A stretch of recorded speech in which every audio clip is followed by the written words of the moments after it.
অল্প সময় কথা বলবো, কথা বলার সময় বলতে চাই যে বাংলাদেশ সাথে আমরা কাজ করবো সব ইয়ে, যাতে আমরা সামনে এগিয়ে যেতে পারি ভালোভাবে। আমরা যারা সংগঠনের লোকজন আছি অবশ্যই আমরা ভয়েসগুলো শোনার চেষ্টা করব এবং এগুলোতে লাইক যেটাই থাকে আর কি লাভ আপনারা দিয়ে যাবেন, যাতে আমরা বুঝতে পারি যে হ্যাঁ আমরা আছি। দেখা গেছে এগুলোর মধ্যে আমরা ঢুকলে তাহলে কিন্তু সাধারণ সদস্য এগুলো অনেকে ঢুকে, যেমন আমি ব্যক্তিগতভাবে ঢুকে দেখি অনেকে লাভ নাই বা যেটাই আসলগুলো দেখা যায় না। আপনারা এগুলো ফলো করবেন, অবশ্যই শুনলে লাভ হবে কি হয়তো বা এটার ভিতরে অনেক কিছু থাকে, অনেকে অনেক ভয়েস দেয় এগুলো এড়াই গেলে আপনারা মনে করেন একটা দুর্ঘটনা ঘটলো, আমরা ভয়েস দিলাম যে আপনাদের কে আশেপাশে আছে, অনেকে এটা যদি ভয়েস না আসলে তাহলে কিন্তু যাইতে পারবে না। যেমন আমি একজনের আমাদের ইংলিশ ভাই সদস্য বিপদে পড়ছে, আমরা 2জন না 3জন গেছি, হয়তো বা কেউ শোনে না, যার কারণে যাইতে পারে না।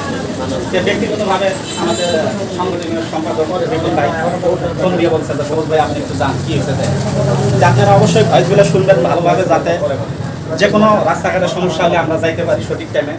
কারণ না যাইতে পারলে কিন্তু আমরা উদ্ধার করতে পারবো না, কারণ বাংলাদেশের পরিস্থিতি আপনারা জানেন যে এখন জোর যার মূল্য তার, শক্তি দিয়ে সব কিছু চলে। তা আমরা যদি মানে সঠিক টাইমে যাইতে পারি তাহলে কিন্তু শক্তিটা প্রয়োগ করে আমরা তাকে উদ্ধার করতে পারবো।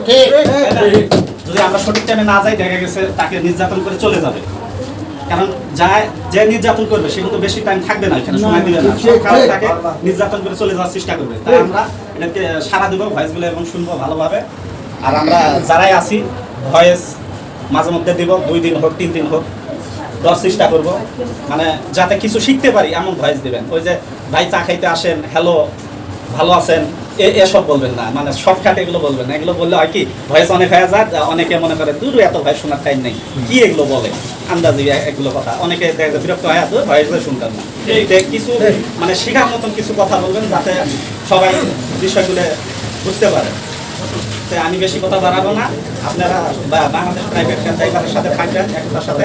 আর আপনারা সদস্য, আমি কিন্তু যেভাবে অফিস করি আসলে আমার কোনো ড্রাইভারের সাথে দেখা সাক্ষাৎ হয় না, তারপরেও যদি আমার বাইসাস কোনো মার্কেটের বা কোনো প্রতিষ্ঠানে ভাই দেখা হলে কিন্তু আমি বলি যে আমাদের বাংলাদেশ প্রাইভেট কার ড্রাইভার একটা সংগঠন আছে, আপনি ভাই আসতে চান কিনা।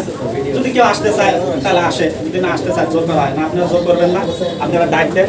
যেমন আপনারা মার্কেট শহরে থাকলে কিন্তু বেশিরভাগ মার্কেটে হাউসে অনেক সময় অনেকে যায়, আপনারা যারাই যাবেন অবশ্যই দেখলে তার কাছে যাবেন, বলবেন যে ভাই আমাদের একটা সংগঠন আছে, আপনি আসবেন কিনা, আমাদের সংগঠনে এরকম নিয়ম আছে, ড্রাইভার আমরা কাজ করতেছি। তো আপনারা এগুলো তুলে ধরবেন, সামনে আমাদের বাংলাদেশ প্রাইভেট কার ড্রাইভার এখন অনেক আগায় যাবে। চেষ্টা করবেন মন থেকে, যা কাজ করে মন থেকে সব নিয়াতে কাজ করবেন, ইনশাআল্লাহ আমরা সামনে এগিয়ে যেতে পারবো। এই কথা বলে আমি শেষ করতেছি। আসসালামু আলাইকুম।